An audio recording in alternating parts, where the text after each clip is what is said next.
Now, our next guest is a former CIA agent whose years briefing presidents and world leaders inform his gripping novels about espionage, covert operations, and the world of modern intelligence, and I'm all for it. We're delighted I'm loving it. Former CIA analyst turned author David McCloskey, and podcaster, of course, with us today. How are you doing, David? Good morning to you. Good morning. Thanks for having me on. It's such an interesting world that you lived in, because we think of the CIA, we've read the books, we've seen the movies, how did you become a CIA analyst? Well, I got in a very sort of boring way that I think would make many of my forebears sort of roll over in their graves. It was a college job fair, basically. So the CIA turned up at my university, and they were recruiting on campus openly. And at that time, I had the job before the CIA. I worked at the burger chain Wendy's.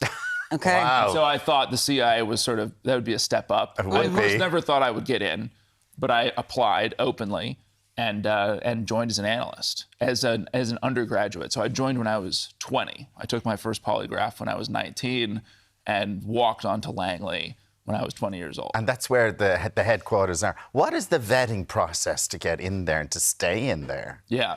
Well, they do, full background investigation. So I had people wandering around my neighborhood, interviewing friends, family, to make sure I hadn't been up to anything bad.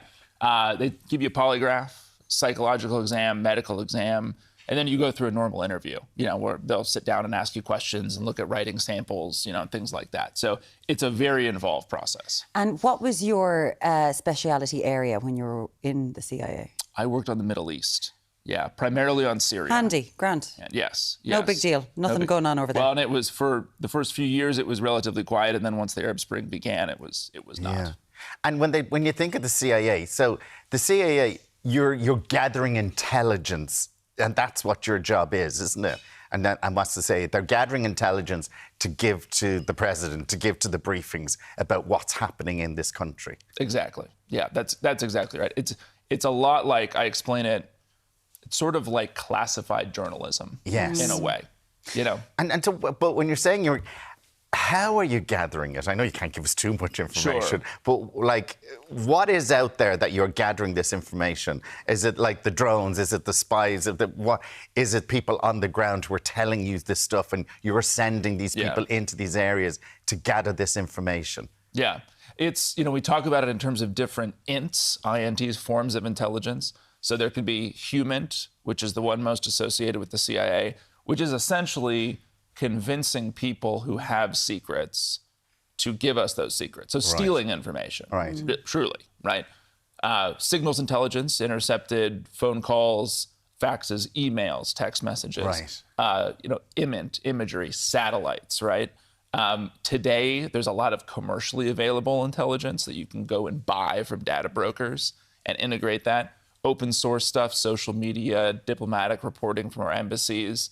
So it's a lot of different information you're trying to put together to answer different intelligence questions. And you left the CIA, you went into private industry, but you also now host a podcast. We've spoken to you about this before, The Rest is Classified, yes, where you talk about all these sorts of things. And you have become an author. Now, this is the way of the world for so many people. Ian Fleming, he was in the intelligence services, and then he went on to write James Bond. Frederick Forsyth, W. Somerset Maugham. There's so many people that started this way, and then they end up becoming authors. You have done the same. Yes. Tell us about your new book, yes. The Persian. The Persian. So The Persian, it's unique. So it's my fourth book, and it is entirely set in the Iran-Israel kind of shadow intelligence war. So there are not CIA officers in this book. There aren't even Americans, right? It's a standalone, and is sort of loosely connected to the other books in the series. And it is all about this sort of, really, the natural protagonist of any spy novel. We have a dentist from Stockholm, Sweden, a Persian Jewish dentist who gets kind of pulled into this spy game with the Mossad, Israel's foreign intelligence service, and ends up running truly this kind of long con against an Iranian target in an attempt to stop the spate of assassinations that are happening inside Israel. Writing a book like this at this time when real-world events are happening, does that affect the book? Because obviously we've seen what's going on in Iran at the minute, outside forces, inside forces. So do you have to like be, oh God, that's happened, or, oh, how did they know I was going to write that in the book? Yeah.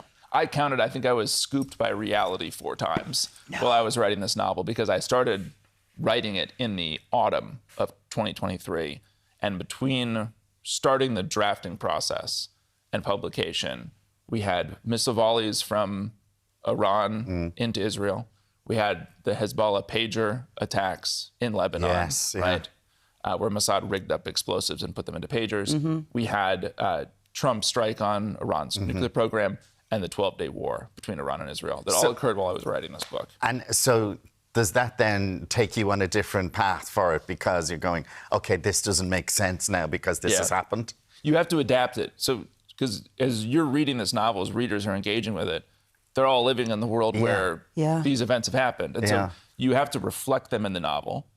At the same time, so it's kind of a curse in some ways, because you're constantly having to update things or try to aim at a point 2 years out from when you start writing to understand what the setting will be like when the readers engage with it. But there's also a lot of material. And it is helpful to spy novelists today to have, frankly, this level of chaos in our geopolitics, because the plot lines, to some degree, just kind of I'm glad it's good for someone, David. Yes, I'm glad it's good for someone. It is. It's like the world we're living in a movie that we might have been watching 20 years ago, the world at the moment. So it is incredible. That's right. But obviously then your background helps in an awful lot of these writings then. Yes. Yes, it does. I mean, I think it's not impossible, but it is hard to write about the actual world of the spy business if you haven't engaged with it in some way. Because it's secret, right, by definition.